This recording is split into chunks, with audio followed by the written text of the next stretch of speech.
কয়েকটি মামলা খেয়েছিলেন, অসংখ্য দিন সে বন জঙ্গলে ঘুমিয়েছেন। মাননীয় নেতা আব্দুল ওহাবকে সেদিন আমার সাথে আহত করেছিলেন। মাননীয় নেতা জনাব মোহাম্মদ আনায়েত সহ আরো অনেক অসংখ্য লোক সেদিন আঘাত করেছিল।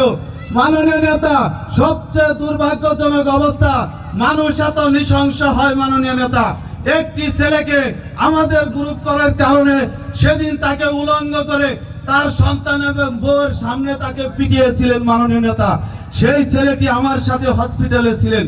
মাননীয় নেতা, আমরা সব কিছু সহ্য করে রাখালিয়া চালাই। আপনি যেমন একজন আপসহীন নেতা, মাননীয় নেতা, আপনার আপসহীন নেতৃত্বে আমরা রাখালিয়া চালা ঐক্যবদ্ধ করার চেষ্টা করেছি। মাননীয় নেতা, আজকে এই রাখালিয়া চালায় প্রমাণ করে দিতে চাই। মাননীয় নেতা, আপনার যেমন আপসহীন নেতৃত্ব, আগামী দিনে আমাদের মাঝে যে মা বোনেরা এসেছেন, আমার এলাকার সমস্ত লোক, প্রত্যেকটা ফ্যামিলি থেকে মাননীয় নেতা আমার কথায় এখানে এসেছেন।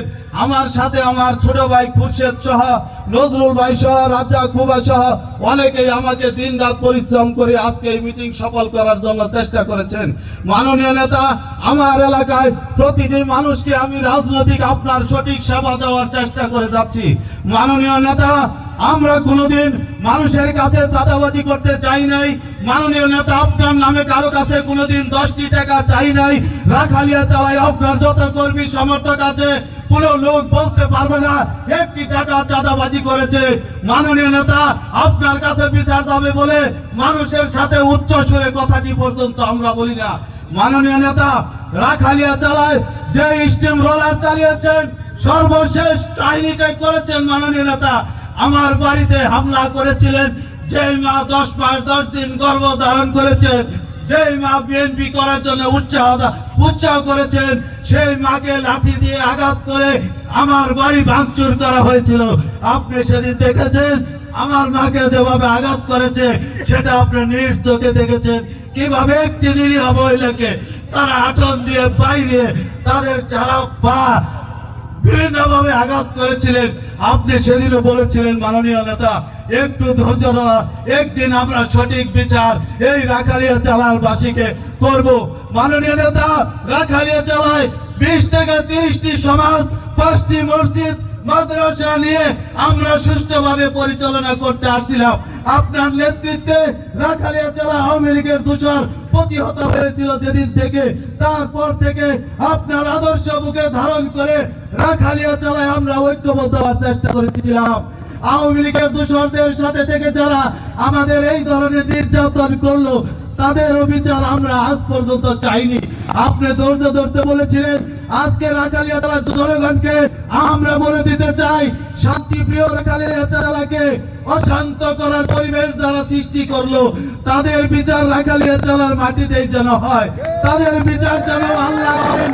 আমরা মাননীয় নেতার কাছে আজকেও বলি না, তাদেরকে আপনি ওইভাবে বিচার করেন। রাজনীতি করতে গেলে নির্যাতন নিপীড়ন সহ্য করতে হয়, আপনার সেই কথাটা বুকে ধারণ করে আমরা সেটি চেষ্টা করেছি। মাননীয় নেতা, রাখালিয়া চালাবাসী ঐক্যবদ্ধ ছিল। একজন আরেকজনের বাসায় যেতে পারত, একজন দাওয়াত দিলে আরেকজন তার বাসায় দাওয়াত খেতে যেতে পারত। দীর্ঘ 17 বছর মানুষের সাথে মানুষের তফাৎ সৃষ্টি করেছে যারা, দীর্ঘ বছর একটি মানুষ আরেকটি মানুষের বাসায় দাওয়াত খেতে পারবে না, শুধু আমাদের সংগঠন করার কারণে, আমাদের আদর্শকে ভালোবাসার কারণে। মাননীয় নেতা, 17টি বছর আমাদের সাথে একটি লোক চা খেতে বসলে তাকে নিয়ে যে লোকটি ভাবগাত, তাকে নিয়ে যে লোকটি আঘাত প্রতিঘাত করতো। মাননীয় নেতা, আরেকটি লোক মারা গেছে আমাদের সংগঠন কারণে, মসজিদের ভিতরে তাকে আঘাত করেছিল।